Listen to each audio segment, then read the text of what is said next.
باب فی التسمیۃ عند الوضو،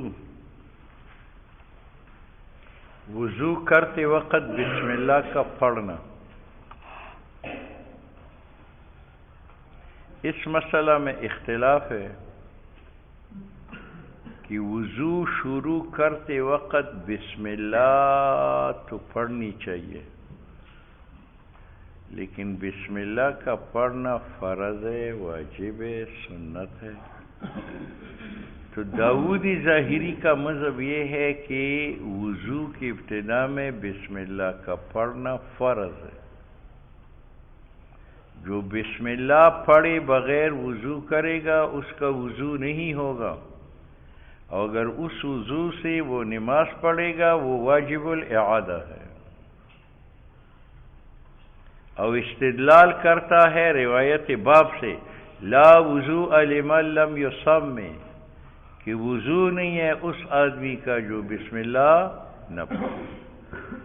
جمہور فقہا جس میں ائمہ اربعہ شامل ہے وہ کہتے ہیں بسم اللہ کا پڑھنا ابتدائی وضو میں سنت ہے۔ کیا ہے؟ سنت، فرض نہیں ہے۔ تو اگر بسم اللہ پڑھی بغیر وضو کیا جائے تو وضو ہو جاتا ہے، اور اگر اس وضو سے کوئی نماز پڑھے تو نماز بھی ہو جاتی ہے۔ بس یہی اختلاف۔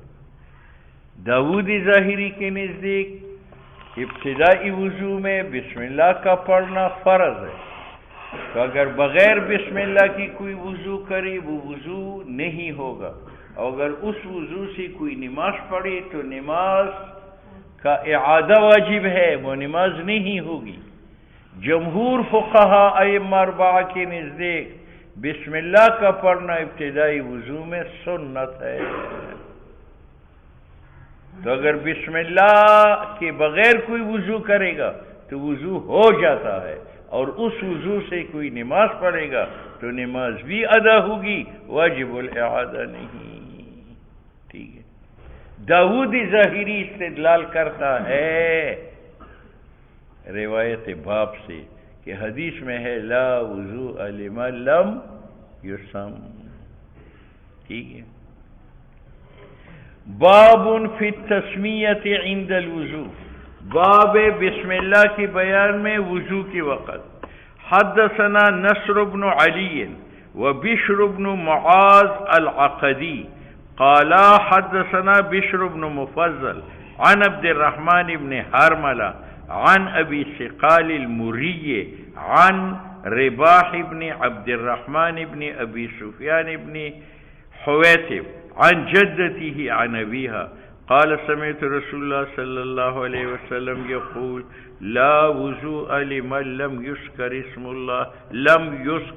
اللہ علیہ، وضو نہیں ہے لمن اس آدمی کا لم یذکر جو ذکر نہ کرے اللہ کا نام وضو پر۔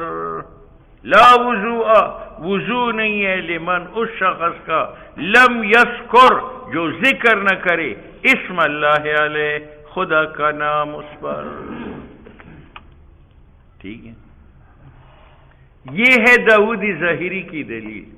ائمہ اربعہ اس کا جواب دیتے ہیں کہ لا وضوء میں لا نفی جنس نہیں ہے کہ جنسی وضو کو نفی کریں،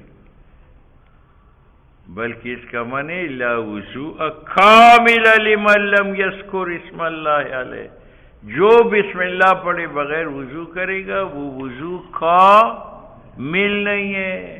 یہ نہیں ہے کہ نفسی وضو نہیں ہے۔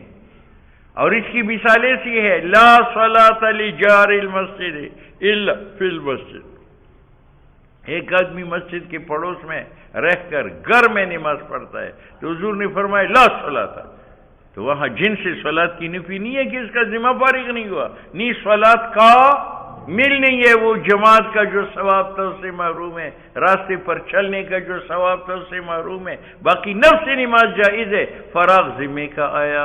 تو جس طرح لا صلاۃ میں خود داؤدی ظاہری ترجمہ کرتا ہے کہ گھر میں نماز جائز ہے، لیکن لا صلاۃ کا معنی ہے کہ صلاۃ کامل نہیں ہے، تو اسی طرح یہ بھی۔ ٹھیک ہے۔ یہ ایک جواب۔ دوسرا جواب اس روایت کا یہ ہے کہ کہ اگر اس حدیث سے ہم یہ ثابت کریں کہ بسم اللہ فرض ہے، تو اس کا معنی ہے کہ وضو کے آخر میں بسم اللہ ہے یا اول میں؟ اول میں، اور اول میں تو انسان پاک نہیں ہوتا، اس کا معنی ہے کہ ناپاکی کے حالت میں ذکر اللہ فرض ہے۔ مگر دوسری حدیث میں ہے کہ آپ صلی اللہ علیہ وسلم پیشاب کرنے سے فارغ ہو گئے، اب استنجا بالاحجار فرما رہے تھے کہ ایک صحابی کا گزر ہوا اور اس نے کہا السلام علیکم، السلام، حضور نے سلام کا جواب نہیں دیا، اور فارغ ہونے کے بعد دیوار کے ساتھ تیمم کی اور پھر کہا وعلیکم السلام، اور پھر بلایا، کہا کہ میں نے آپ کے سلام کا جواب جو نہیں دیا عداوت کی بنیاد پر نہیں، لیکن انی اکرہ ہو، میں مکروہ جانتا ہوں کہ میں اسم اللہ کا ذکر کروں بغیر طہارت کے۔ تو وہاں سے تو معلوم ہوتا ہے کہ ذکر اللہ بغیر طہارت کی کیا ہے؟ مکروہ ہے، اور آپ ذکر اللہ بغیر طہارت کے فرض سمجھتے ہیں، تو دونوں حدیثین میں تعارض ہے۔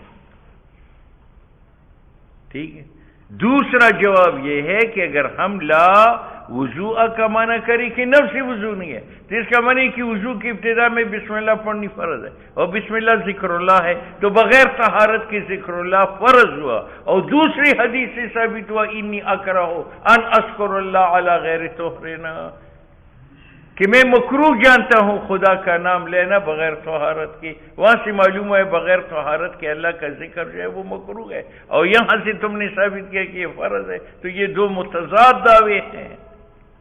بات سمجھ میں آ گئی؟ اس لیے لا وضوء کا معنی یہ نہیں ہے کہ نفسی وضو نہیں ہے، بلکہ وضو کامل نہیں ہے۔ ٹھیک ہے، دو جواب۔ تیسرا جواب جو ہے وہ امام ترمذی خود دیتا ہے کہ داؤد ظاہری نے جس روایت باب سے استدلال کیا ہے یہ ضعیف ہے، اس میں فلان راوی ہے جو محدثین کے نزدیک قابل اعتماد نہیں ہے، وہ خود امام ترمذی کہتا ہے۔ وفی الباب، اسی باب میں عائشہ صدیقہ، ابو ہریرہ، ابو سعید خدری، سالم بن سعد، انس سے ہے۔ ابو عیسیٰ کہتے ہیں قال احمد، امام احمد ابن حنبل فرماتے ہیں لا اعلم فی هذا الباب حدیثا له اسناد جید۔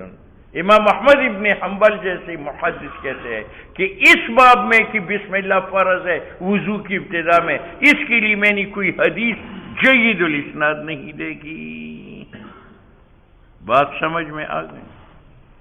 وقال اسحاق، اور اسحاق اور داؤد ظاہری کہتے ہیں کہ اگر بسم اللہ ترک کرے عامدن نو اعاد الوضو، کیونکہ فرض ہے، وَإِن كَانَ نَاسِيًا، اور اگر وہ بھول گیا، اور متأولا، یا بسم اللہ کی جگہ یا اللہ کہا، نو اجزا ہو، پھر جائز ہے۔ اور امام بخاری فرماتے احسن شیء فی ھذا الباب، بہترین حدیث اس باب میں حدیث رباح ابن عبد الرحمن کا ہے۔ ابو عیسیٰ کہتے ہیں کہ رباح ابن عبد الرحمن عن جدتہ عن ابیہا نقل کرتا ہے۔ اس کا باب سعید ابن زید ابن عمرو ابن نفیل ہے۔ ابو سفال موری جو اس باب کی روایت ہے، اس کا نام سمام ابن حسین ہے، اور رباح ابن عبد الرحمن اس کی کنیت ہے ابو بکر ابن حویتب۔ منهم من روى هذا الحديث فقال عن ابی بکر ابن حویتب فنسبه الى جده، یہ باب سے نقل کرتا ہے، باب کی جگہ جد کا نام لے لیا۔ باب فی المزمزہ، تین جوابات ہے روایت۔